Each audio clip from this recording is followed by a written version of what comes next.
So hello guys, आज हम unit 4 को कंटिन्यू कर रहे हैं न्यूक्लिक एसिड्स को, जिसमें आज हम जो टॉपिक डिस्कस करेंगे वो है आरएनए का। पहले basic introduction, then DNA, then types of RNA.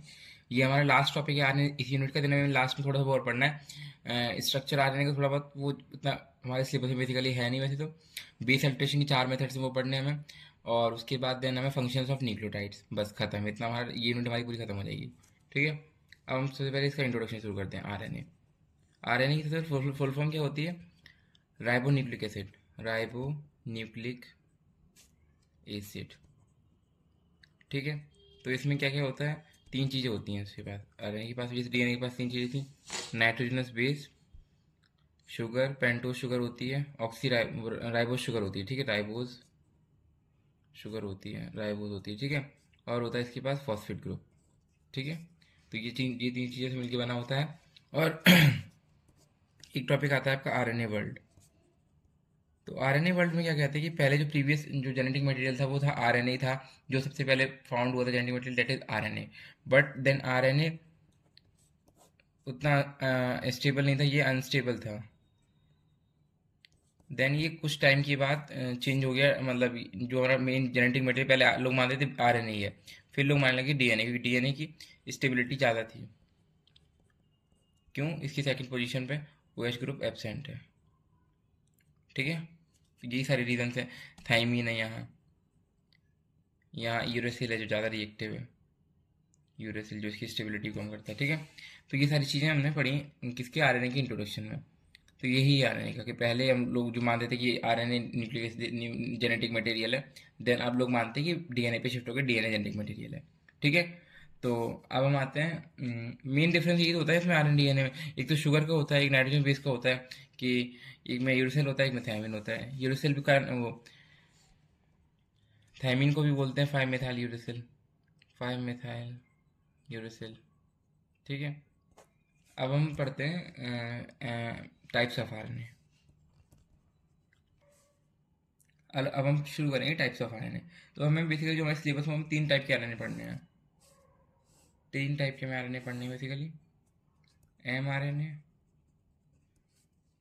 T RNA और आर आरएनए।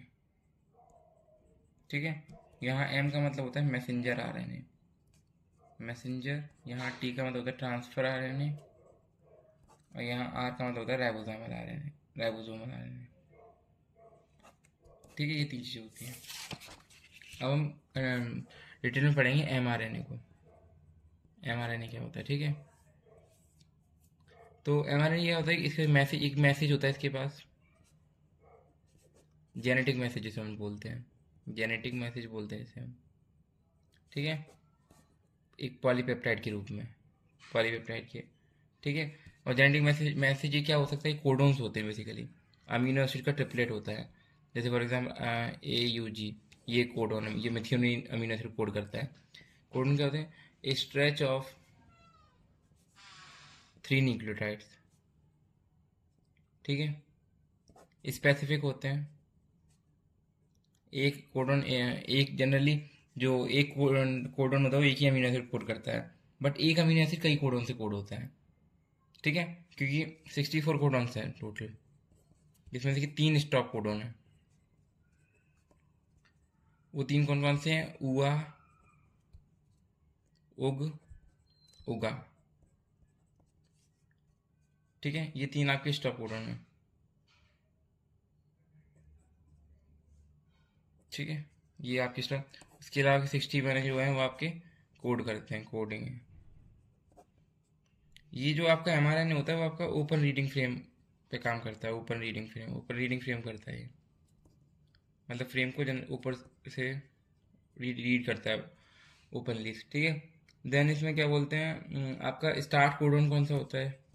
जहाँ से ट्रांसलेशन शुरू होती है, स्टार्ट कोडॉन ए यू जी होता है जनरली, जो मिथियोनिन को कोड करता है।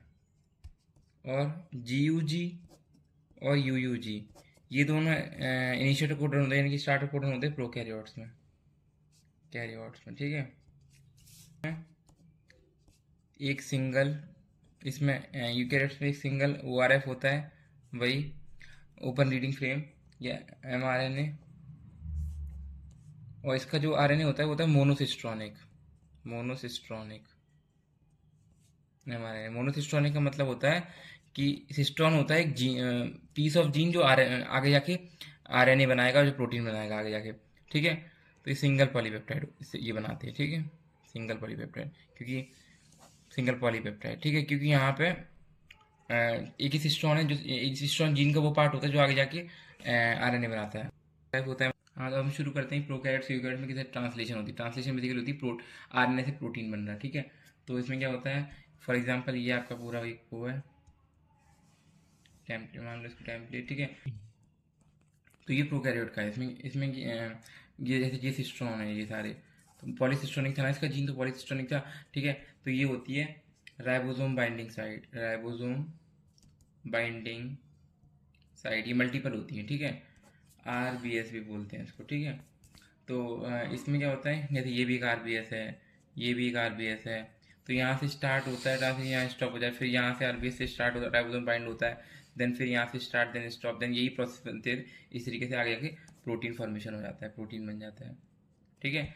और इस तरीके से हम यूकैरियोट्स में बात करें, अगर तो यूकैरियोट्स में अगर हम बात करें तो क्या होता है हमारा, इसमें हमारी यूकैरियोट्स में होती है स्प्लाइसिंग, स्प्लाइसिंग होती है यूकैरियोट्स में,